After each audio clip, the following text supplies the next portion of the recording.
สบายดีเนาะท่านผู้ชมมื้อนี้เฮาก็จะ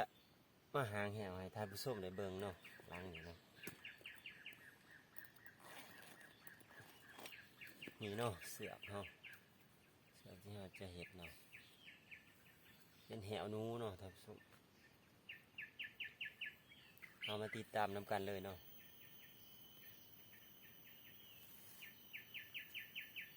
เราจะมาหางให้ท่านผู้ชมได้เบิ่งเนาะ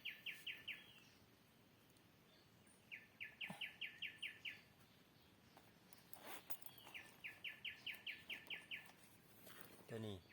มันไล่ขัดแหวเนาะหลังจากเขาแทกใดบ่วงมันพอดีครับเราจะมัดไล่มันเขาเนาะ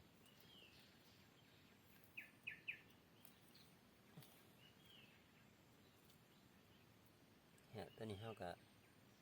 ตอกไว้แต่ว่านี่นะเนาะแต่ว่าเขาก็ท่านหางซื้อๆท่านถือเสือกมา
นี่เนาะหางแล้วก็จะประมาณนี้เนาะ